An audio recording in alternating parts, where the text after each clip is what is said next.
नमस्कार दोस्तों, मेरे चैनल में आप सभी का स्वागत है। मैं निर्मला शर्मा आप सभी का अपने चैनल पे स्वागत करती हूँ। हिंदी नाटक आषाढ़ का एक दिन चल रहा है, उसमें से महत्वपूर्ण पंक्तियाँ आधी हो चुकी थी, कुछ बाकी थी, उसी को हम कवर करने वाले हैं। तो चलिए बिना वक्त को गवाए हम आगे की क्लास को कंटिन्यू देखते हैं। और अगर आपको थोड़ी सी भी हेल्प मिले तो चैनल को लाइक शेयर एंड सब्सक्राइब करिएगा। Thank you. चलिए देखते हैं। यह जानना कि राज्य प्रसाद में रह करके पाँव तोड़ बैठूंगा तो कभी ग्राम छोड़कर वहाँ ना आ जाता।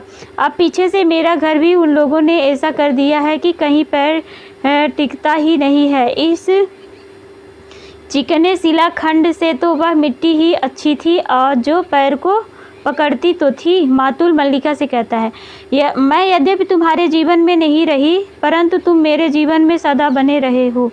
मैं कभी तुम्हें अपने से दूर नहीं होने दिया। तुम रचना करते रहे और मैं समझती रही कि मैं सार्थक हूँ। मेरे जीवन की भी कुछ उपलब्धि है। मल्लिका स्वागत। यह मेरे भाव की संतान है। जो भाव तुम थे वह दूसरा नहीं हो सका, परंतु अभाव के कोष्ठ में किसी दूसरे की जान कितनी आकृतियां हैं। जानते हो, मैंने अपना नाम खोकर एक विशेषण उपार्जित किया है और अब मैं अपनी दृष्टि के नाम नहीं केवल विशेषण हूँ। मल्लिका स्वागत से। परंतु तुमने वारांगना का वह रूप भी देखा है। आज तुम मुझे पहचान सकते हो। मैं आज भी उसी तरह पर्वत शिखर पर जाकर के मेघमालाओं को देखती हूँ, उसी तरह ऋतु संहार और मेघदूत की पंक्तियाँ पढ़ती हूँ जैसे पढ़ती हूँ। मैंने अपने भाव के कोष्ठ को रिक्त नहीं होने दिया। याद रखिएगा, यहाँ से पंक्तियाँ को पढ़ती हूँ। मैंने अपने भाव के कोष्ठ को रिक्त नहीं होने दिया, परंतु मेरे अभाव की पीड़ा का अनुभव लगा सकते हो।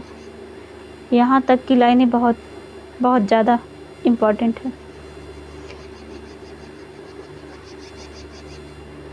तुमने लिखा था कि एक दोष गुणों के समूहों में उसी तरह छिप जाता है जैसे चांद की किरणों के कलंक, परंतु दरिद्र नहीं छिपता है। 100 गुणों में भी नहीं छिपता। 100 गुणों को छा लेता है, एक एक करके नष्ट कर देता है। मल्लिका कहती है, क्योंकि मैंने अपने को अपने में ना देख करके तुम में देखती थी और आज यह सुन रही हूँ कि तुम सब छोड़कर संन्यास ले रहे हो, तटस्थ हो रहे हो। उदासीन मुझे मेरी सत्ता के बोध से इस तरह वंचित कर दोगे। मल्लिका कहती है मातुल से। कालिदास से, नहीं स्वप्न नहीं है, यथार्थ है कि मैं यहाँ हूँ। दिनों की यात्रा करके थका टूटा हारा हुआ यहाँ आया हूँ कि एक बार यहाँ के यथार्थ को देख लूँ। कालिदास मल्लिका से कहता है, देख रहा हूँ कि तुम भी वह नहीं हो। सब कुछ बदल गया है। यहाँ संभव है कि परिवर्तन केवल मेरी दृष्टि में हुआ है। कालिदास, तुम भी अपरिचित लग रही हो, इसीलिए कहता हूँ कि संभव है दृश्य उतना नहीं बदला जितना मेरी दृष्टि बदल गई। Very very important quotation line, इनको याद कर लीजिएगा। नोट्स बना करके रिवीजन करते रहिएगा बीच बीच में, जिससे याद रहे कौन किसकी लाइन। हाँ, क्योंकि सत्ता और प्रभुत्ता का मोह छूट गया है। आज मैं उन सब से मुक्त हो चुकी हूँ। बरसों से मुझे कसकता रहा है। कश्मीर के लोग समझते हैं कि मैंने संन्यास ले लिया, परंतु मैंने संन्यास नहीं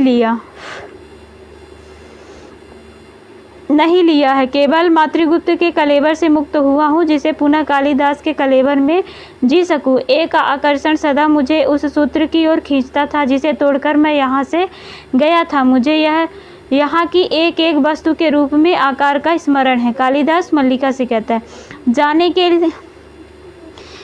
के दिन तुम्हारी आंखों का जो रूप देखा था वह आज तक मेरी स्मृति में अंकित है। ये कौन कह रहा है? कालिदास मल्लिका से। मैं नहीं जानता था कि अभाव और भर्त्सना का जीवन व्यतीत करने के बाद प्रतिष्ठा और सम्मान के वातावरण में जाकर मैं कैसा अनुभव करूँगा। मन में कहीं यह आशंका थी कि वह वातावरण मुझे छा लेगा और मेरे जीवन की दिशा बदल देगा, और यह आशंका निराधार नहीं थी। कालिदास मल्लिका से।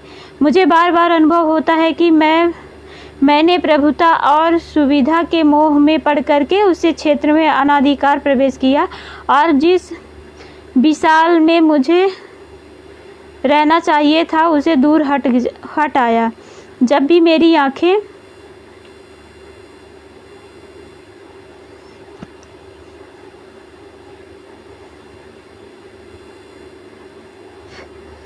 प्रवेश किया विशाल क्षितिज जैसे फैले रेखा पर पड़ती थी।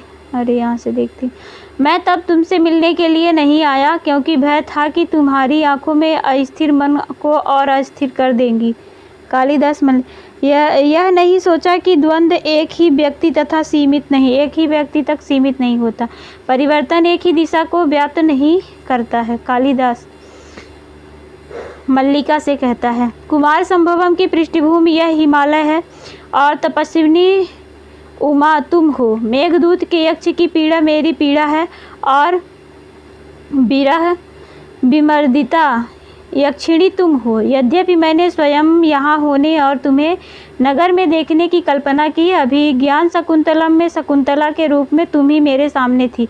मैंने जब जब लिखने का प्रयत्न किया तुम्हारे और अपने जीवन के इतिहास को फिर दोहराया और जब उससे हटकर लिखना चाहा तो रचना प्राणवान नहीं हुई। कविता मतलब ये कोटेशन कालिदास कहता है। कालिदास कहता है कि मैंने जब जब भी लिखा तो नायक के रूप में हमने अपने आप को लिखा और नायिका के रूप में सिर्फ तुम्हें लिखा है।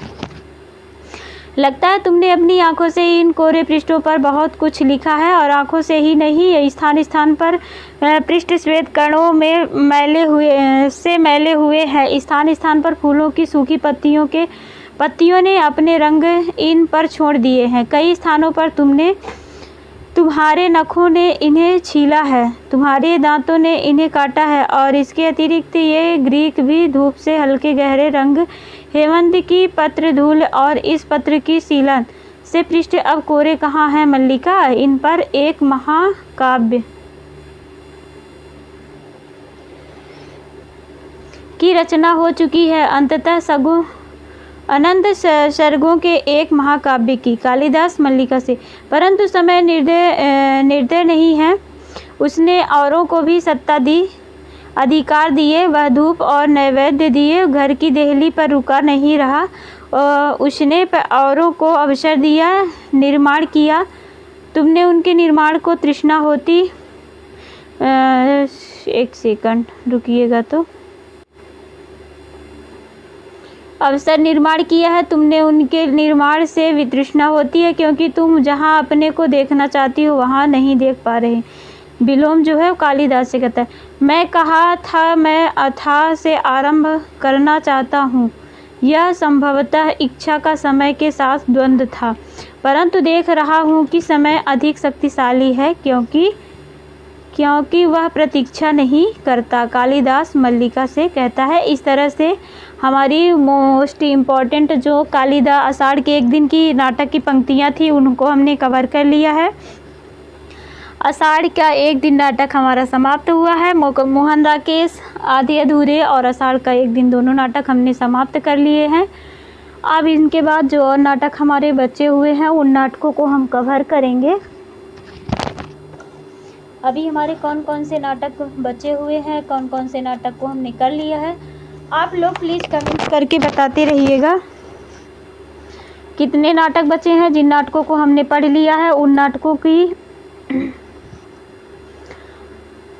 सूची आप बना लीजिएगा। सूची मतलब नोट्स बनाते रहिएगा और नोट्स बना करके रिवीजन भी करते रहिए, क्योंकि रिवीजन के बिना कुछ भी नहीं होने वाला है। देखिए हमने कौन कौन से नाटक पढ़े। तो हमने भारत दुर्दशा, अंधेर नगरी, स्कंदगुप्त, चंद्रगुप्त, सिंदूर की होली, ध्रुव स्वामिनी और आषाढ़ का एक दिन, आधे अधूरे हमने नाटक को पढ़ लिया है। अब हमारे नाटक बचे हुए हैं कौन से, तो बचा है आगरा बाजार, अंजो दीदी, अंधा युग। अंधा युग भी हमने पढ़ लिया है ना। तो मतलब आगरा बाजार, अंजो दीदी, बकरी, एक और द्रोणाचार्य, महाभोज, सिर्फ हमारे 5 नाटक बचे हुए हैं।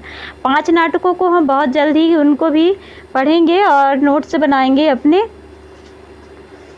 आज कितनी तारीख हो गया, 28 है ना, मतलब 3, 4, 5 तारीख तक के अंदर हमारे ये नाटक की क्लास जो है वो पूरी हो जाएगी। अगर आप लोगों को हेल्प मिलती है तो चैनल को लाइक शेयर एंड सब्सक्राइब करें। Thanks for watching.